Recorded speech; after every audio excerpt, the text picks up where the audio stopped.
Welcome back दोस्तों। Discuss करते हैं इंपॉर्टेंट करंट अफेयर्स क्वेश्चन और उनसे जुड़े फैक्ट्स को। नमस्कार, मैं हूं Abhay Singh, current affairs for exam से। हाल ही में कोलंबिया के 36वें राष्ट्रपति कौन बने हैं? आपके ऑप्शन हैं friend. Abelardo Espriella, Gustavo Petro, Ivan Cepeda, Javier Milei. इसका सही जवाब है दोस्तों एबेलार्डो एस्प्रियला। दोस्तों, एबेलार्डो ला एस्प्रियला हाल ही में कोलंबिया के 36वें राष्ट्रपति बने हैं। उन्होंने 50% लगभग वोट्स हासिल कर गुस्तावो पेट्रो को सक्सीड किया है। कमेंट सेक्शन में आपको कोलंबिया की राजधानी का नाम बताना है और यह बताना है कि यह किस महाद्वीप के अंतर्गत आता है।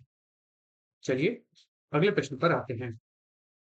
इनमें से कौन सा अभियान 2026 में अपना 5वां साल पूरा करेगा? एक भारत, हर घर तिरंगा, स्वच्छ भारत या फिट इंडिया? तो इसका सही जवाब दोस्तों हर घर तिरंगा।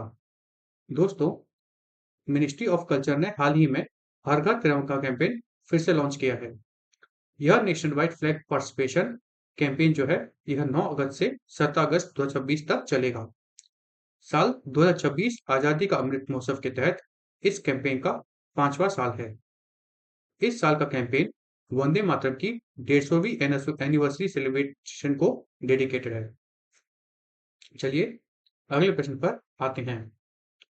इनमें से किस शेयर होल्डिंग स्तर के लिए अब IRDA की पूर्ण मंजूरी की जरूरत है? आपके ऑप्शन हैं फ्रेंड। 3%, 5%, 8% या 12%? इसका सही जवाब है दोस्तों 5%। दोस्तों, IRDAI ने इंश्योरेंस एनोशिप फ्रेमवर्क को बदलने के लिए नए अमेंडमेंट रेगुलेशन 2026 निकाले हैं। नए रूल्स के मुताबिक स्पेसिफाइड ओनरशिप थ्रेशोल्ड क्रॉस करने पर प्रायर IRDAI की अप्रूवल मैंडेटरी है। IRDAI इंश्योरेंस रेगुलेटरी अथॉरिटी के रूप में इंश्योरेंस रेगुलेटरी अथॉरिटी एक्ट 1999 के तहत काम करता है। चलिए अगले प्रश्न पर आते हैं। नई दिल्ली में भारत इंटरनेशनल राइट्स कॉन्फ्रेंस 2026 का आयोजन कौन सा संगठन करेगा? आपके ऑप्शन हैं फ्रेंड। APEDA, FCI, नाफेड या IREF? तो इसका सही जवाब है दोस्तों IREF। दोस्तों, IREF अर्थात इंडियन राइस एक्सपोर्टर्स फेडरेशन नई दिल्ली में BIRC 2026 का सेकेंड एडिशन ऑर्गेनाइज करेगी।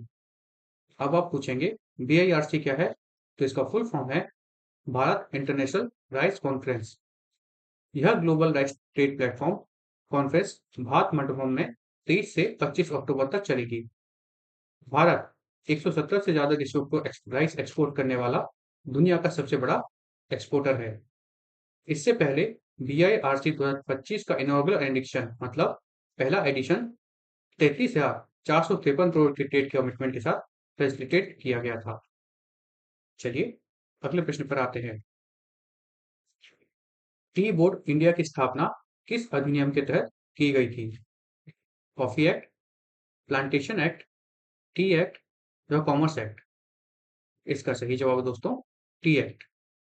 दोस्तों, इस बारे में हम इसलिए पढ़ रहे हैं क्योंकि टी बोर्ड इंडिया ने कोरेसोंग वेस्ट बंगाल में NCVET approved tea testing courses launch किए हैं। अब ये NCVET क्या है? तो इसका फुल फॉर्म है National Council for Vocational Education and Training. यह professional courses Darjeeling tea research और डेवलपमेंट सेंटर में हाल ही में शुरू किए हैं। Essentials of tea sommelier courses 60 घंटे का है और एडवांस कोर्स 210 घंटे का है। चलिए अगले प्रश्न पर आते हैं। इनमें से कौन सा प्लेटफॉर्म भारत के रेन्यूएबल एनर्जी सेक्टर में $600 मिलियन का निवेश करेगा? आपके ऑप्शन है फ्रेंड। लुमारा, सूर्यग्रिड, ग्रीन वोल्ट या एनरोवा? इसका सही जवाब है दोस्तों लुमारा। दोस्तों, ब्रूकफील्ड ने भारत के क्लीन एनर्जी प्रोजेक्ट के लिए लुमारा प्लेटफॉर्म लॉन्च किया है। यह नया प्लेटफॉर्म सोलर, विंड और बैटरी स्टोरेज में $600 मिलियन इन्वेस्ट करेगा। लुमारा का इनिशियल रिन्यूएबल एनर्जी पोर्टफोलियो लगभग 6 गीगावाट से ज्यादा का है। इस प्रोजेक्ट के लिए फंडिंग ब्लूफिल्ड के कैथलिक ट्रांजिशन फंड से दी जाएगी। ब्लूफिल्ड ने भारत के इंफ्रास्ट्रक्चर और दूसरे सेक्टर्स में $32 बिलियन इन्वेस्ट किए हैं। चलिए अगले प्रश्न पर आते हैं। कौन सी योजना किसानों को डायरेक्ट बेनिफिट ट्रांसफर के लिए सालाना 6,000 देती है? आपके ऑप्शन हैं फ्रेंड। प्रधानमंत्री फसल बीमा योजना, पीएम आशा, पीएम किसान या RKVY राष्ट्रीय कृषि विकास योजना। इसका सही जवाब है दोस्तों पीएम किसान योजना। अब इस बारे में हम इसलिए पढ़ रहे हैं क्योंकि हाल ही में यूनियन कैबिनेट ने पीएम किसान स्कीम को फाइनेंशियल आउटले के साथ 2030-31 तक बढ़ाया है। इस एक्सटेंशन के लिए 3,15,614 करोड़ का टोटल फंड ऑफिशियली अप्रूव किया गया है। Eligible land holding farmers families को हर साल 6,000 की फाइनेंशियल असिस्टेंस मिलती है। यह स्कीम 100% सेंट्रल सेक्टर फंडिंग के साथ एग्रीकल्चर मिनिस्ट्री के अंदर चलती है। डायरेक्ट बेनिफिट ट्रांसफर के जरिए सारा अमाउंट बैंक अकाउंट्स में ट्रांसपेरेंटली ट्रांसफर किया जाता है। चलिए अगले प्रश्न पर आते हैं। कौन सा सिस्टम तुरंत ट्रांसफर के लिए मालदीव के पेमेंट को भारत के यूपीआई से जोड़ता है? आपके ऑप्शन है फ्रेंड। रुपे, फुवारा, फास्टैग या भीम।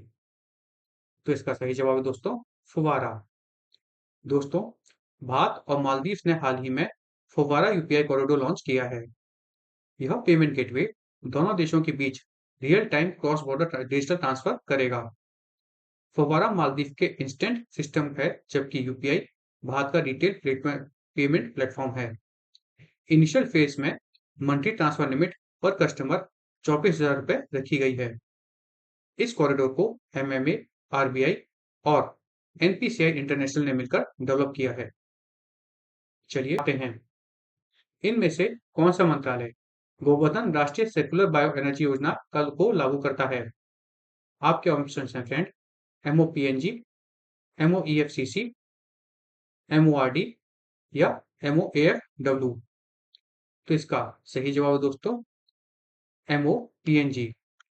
अब इस बारे में क्यों पढ़ रहे हैं? क्योंकि यूनियन कैबिनेट ने हाल ही में 32,701 करोड़ का पैकेज अप्रूव किया है।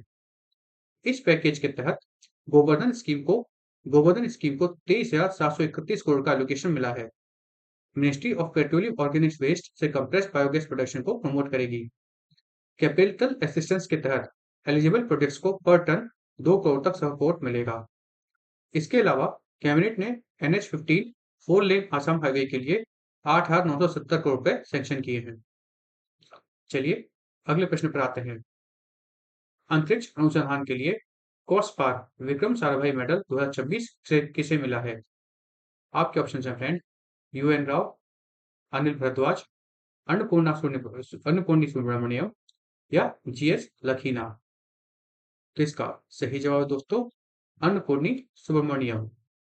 दोस्तों श्रीमती अन्नपूर्णी सुब्रमण्यम को हाल ही में COSPAR Vikram Sarabhai medal receive मिला है। अभी कॉस्पार क्या है? तो यह है कमिटी ऑन स्पेस रिसर्च। यह prestigious international space research honour पाने वाली वह पहली भारतीय महिला हैं। फ्लोरेंस इटली में यह अवार्ड उन्हें कॉस्पार और इसरो द्वारा ज्वाइंटली प्रेजेंट किया गया है। अन्नपूर्णी सुब्रमण्यम बेंगलुरु के इंडियन इंस्टीट्यूट ऑफ एस्ट्रोफिजिक्स के डायरेक्टर के रूप में हैं। चलिए अगले प्रश्न पर आते हैं। थार्ड को मुख्य रूप से किस प्रकार की मिसाइलों को रोकने के लिए डिजाइन किया गया है? Cruise missile, ballistic missile, anti ship missile या एयर मिसाइल। तो इसका सही जवाब है दोस्तों बैलिस्टिक मिसाइल। दोस्तों यूनाइटेड स्टेट्स ने पैट्रियट और थर्ड इंटरसेप्टर मिसाइल प्रोडक्शन बढ़ाने के लिए एग्रीमेंट किया है और इसलिए हम इस बारे में पढ़ रहे हैं। पैट्रियट एक सरफेस टू एयर मिसाइल है जो एडवांस्ड एयर डिफेंस प्रोवाइड करता है। थर्ड सिस्टम बैलिस्टिक मिसाइल को उनके फ्लाइट के टर्मिनल फेस में इंटरसेप्ट करता है। चलिए अगले प्रश्न पर आते हैं। हनीवेल लीप इंजन यूनिट किस एविएशन सर्विस एग्रीमेंट के अंतर्गत आती है? लीजिंग, डिजाइन, ट्रेनिंग या MRO। तो इसका सही जवाब है दोस्तों MRO। जीएमआर एरोटेक्निक ने हनीवेल एरोस्पेस के साथ एक कंपोनेंट मेंटेनेंस एग्रीमेंट साइन किया है। इस स्ट्रेटेजिक अलायंस से जुड़ी एमआरओ सर्विसेज जीएमआर के हैदराबाद फैसिलिटी से ऑपरेट होंगी। चलिए अगले प्रश्न पर आते हैं। एशियन एरोबिक जिम्नास्टिक में भारत का पहला सीनियर गोल्ड मेडल किसने जीता है? अरिहा पंगम्बम, दीपा कर्माकर, प्रणीत नायक या आशीष कुमार? तो इसका सही जवाब है दोस्तों अरिहा पंगम्बम। दोस्तों अरिहा पंगम्बम ने एशियन एरोबिक जिम्नास्टिक में भारत का पहला इंडिविजुअल गोल्ड मेडल जीता है। उन्होंने हाल ही में फिलीपींस के संगाई सिटी में यह हिस्टोरिक मेडल जीता है। इम्फाल मणिपुर मणिपुर की रहने वाली अरिहा ने फाइनल राउंड में 19.1 का स्कोर बनाया था। चलिए अब कल का प्रश्न देखते हैं। कल हमने आपसे पूछा था तमिलनाडु बजट 2026-27 में किस विभाग को 44,527 करोड़ रुपए मिले हैं? आपके ऑप्शन थे स्वास्थ्य विभाग, स्कूली शिक्षा, कृषि विभाग या परिवहन विभाग। तो इसका सही जवाब है स्कूली शिक्षा। चलिए अब कल के लिए प्रश्न देखते हैं। कल के लिए हमारा आपसे प्रश्न है CPSE MMSC MSME invoice settlement के लिए इनमें से कौन सा प्लेटफॉर्म अनिवार्य है? टीआरईडीएस, जीईएम, ईनैम या जीएसटीएन? इसका जवाब आपको कमेंट सेक्शन में देना है फ्रेंड्स। और अगर आपको आज का सेशन इन्फॉर्मेटिव और फ्रूटफुल लगा तो लाइक शेयर सब्सक्राइब अवश्य कीजिएगा। धन्यवाद। जय हिंद, जय भारत।